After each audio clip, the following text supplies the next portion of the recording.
I am Anil Kumar. Today we are discuss agriculture topic from 11th class agriculture. तो बच्चों देखो, अब आपका जो 10th कंप्लीट होने के बाद आप सब्जेक्ट चूज़ कर रहे हो, तो अब आपका जो नेक्स्ट जो आप सब्जेक्ट चूज़ करें तो एग्रीकल्चर में आप सब्जेक्ट चूज़ करोगे तो इसमें आपका एक जो 3 मेजर सब्जेक्ट होते हैं, जो 2 तो कंपलसरी होते हैं, एक 3 मेजर होते हैं, तो उसमें केमिस्ट्री, बायो, एग्रीकल्चर। तो थर्ड जो आपका एग्रीकल्चर रहेगा वो भी एक काफ़ी बड़ा पोर्शन होता है, एक पूरा मेजर सब्जेक्ट होता है, जिसमें आगे आप जाके बीएससी, एमएससी, पीएचडी कंप्लीट करते हो, अलग अलग इसकी जो डिग्रीज़ हैं उस पर जॉब हैं।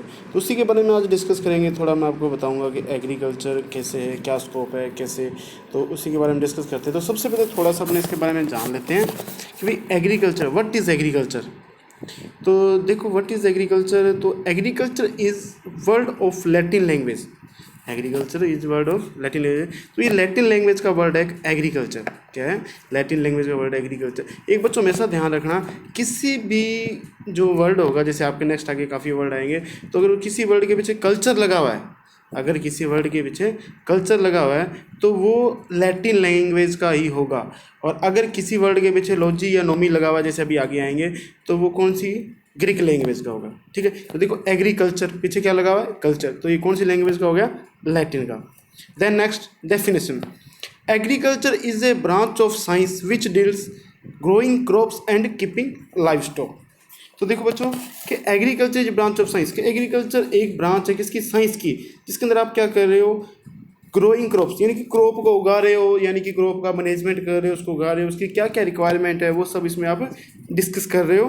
तो ये आपका एक पूरा मेजर जो क्रॉप मैनेजमेंट का एक टॉपिक बन जाता है। Then next, and keeping livestock. Livestock होता है आपका एनिमल, या आप बोल सकते हो बर्ड्स, या कुछ भी जिसका आप पालन कर रहे हो, जिसको आप पाल रहे हो, जिससे आपको प्रोडक्शन मिल रहा है।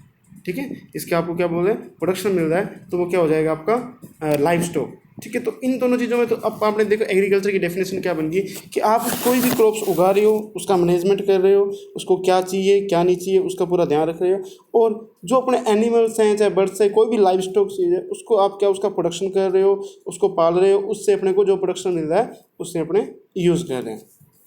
तो इस तरह इसकी डेफिनेशन होगी। ठीक है बच्चों, तो अब नेक्स्ट देखो ब्रांचेस ऑफ एग्रीकल्चर। तो काफ़ी एग्रीकल्चर की काफ़ी ब्रांचेस होती है, तो इनके बारे में अपन डिस्कस करेंगे। तो सबसे पहले ब्रांचेस ऑफ एग्रीकल्चर में आता है एग्रोनॉमी। मैंने आपको अभी थोड़ी देर पहले कहा था कि जिस वर्ड के पीछे नॉमी लगा वो कौन सी लैंग्वेज का हो जाएगा? कौन सी लैंग्वेज का?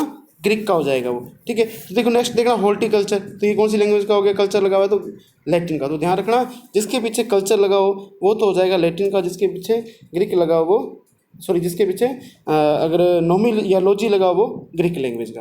तो देन नेक्स्ट सबसे पहले देखो agronomy. Agronomy is branch of agriculture which deals crop management, crop growing crop and their management. तो देखो इसके अंदर आप क्या कर रहे थे कि एग्रोनॉमी में आप क्या क्रॉप को उगा रहे हो, उसका मैनेजमेंट कर रहे हो, जो फील्ड क्रॉप्स हैं, ठीक है, जिनका फील्ड क्रॉप बोल सकते हो, यानी कि खाद्यान्न फसलें। ठीक है, जैसे बार्ले, वीट, राई, ठीक है, बार्ले, वीट, और देन नेक्स्ट ये आपका पेडी। ठीक है, तो ये आदि क्रॉप्स हैं जिनको आप उसके अंदर जो उगा रहे हो। ठीक है, जैसे आपका सोरगम हो गया, मेज़ हो गया। ठीक है, तो ये सारी किस्में आती हैं एग्रोनॉमी में, यानी कि जो सीरियल क्रॉप्स है, फील्ड क्रॉप्स का आप जो प्रोडक्शन ले रहे हो। ठीक है, तो अपनी डेफिनेशन क्या हो जाएगी? A branch of agriculture, a branch of agriculture which deals. तो आपकी ये एग्रीकल्चर की जो होगी उसमें हो जाएगी। लेकिन नेक्स्ट आपकी जो आती है एग्रोनॉमी। तो एग्रोनॉमी देखो, a branch of agriculture it is, ठीक है, विच डील्स, क्या कर रहे हो आप उसके अंदर? Field crop, growing field crop and their management उसका आप कर रहे हो। ठीक है, तो देखो नेक्स्ट देखो हॉर्टिकल्चर। अब हॉर्टिकल्चर का मीन्स पहले समझो। देखो कल्चर लगते तो लैटिन लैंग्वेज का हो गया।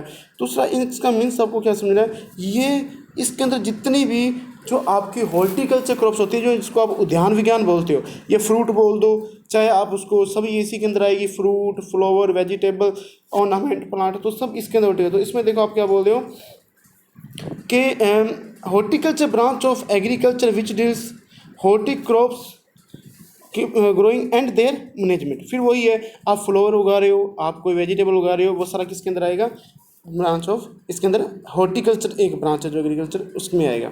देन नेक्स्ट बच्चों देखो एनिमल हस्बेंड्री। एनिमल हस्बेंड्री क्या है, जो अपने पहले भी थोड़ा डिस्कस कर चुके हैं।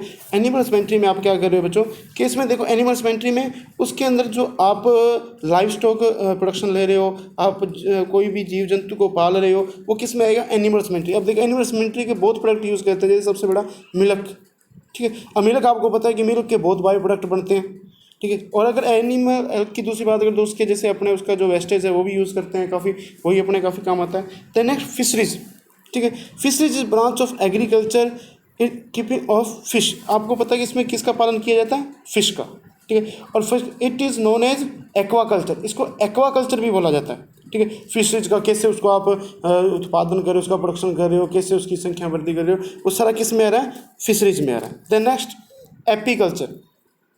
Apiculture branch of agriculture which deals keeping of honey bee and honey production. इसमें क्या करो आप, जो हनी बी है उसका आप कीपिंग करें, उसको पाल रहे हो, उससे अपने को किसका प्रोडक्शन मिलेगा, हनी का, ठीक है। अब आपको पता है कि हनी बहुत ज़्यादा इंपॉर्टेंस होता है, बहुत एक मेडिसिन की तरह भी काम करता है, ठीक है। तो इसलिए उसके अगर आप है हनी का प्रोडक्शन कर रहे हो तो उस कल्चर को क्या बोलेंगे, एपीकल्चर। आप मधुमक्खी पालन कर रहे हो, ठीक है। Then next soil science. Soil science branch of agriculture which is study of soil. तो आप सोइल की स्टडी कर रहे हो, वो कौन सी ब्रांच है, सोइल साइंस। कौन सी ब्रांच है, सोइल साइंस, ठीक है। इसके अंदर आप देखते हो कि कौन सी सोइल है जो इसमें अपने प्लांट न्यूट्रिएंट होते हैं अलग अलग, तो कौन से न्यूट्रिएंट किसको चाहिए, कैसा न्यूट्रिएंट चाहिए, उसके बारे में पूरा आप डिस्कस करते हो। कौन कौन सी अपनी सोइल में है, कौन से नहीं है, वो सब आप इसमें स्टडी करते हो। Then next plant pathology. अब देखो बच्चों प्लांट पैथोलॉजी क्या होता है, कि plant pathology branch of agriculture which deals study of plant disease.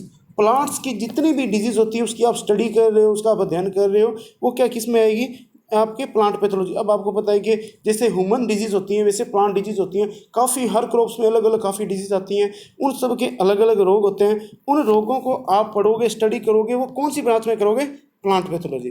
तो बच्चों ये इसकी मेजर ब्रांचेज होती हैं, मेजर ब्रांचेज ऑफ एग्रीकल्चर, ठीक है बच्चों। तो ये 11th क्लास का एक टॉपिक तो कंप्लीट हो गया। अब नेक्स्ट अपने 11th क्लास का टॉपिक सुनाऊंगा मैं। Okay, thank you.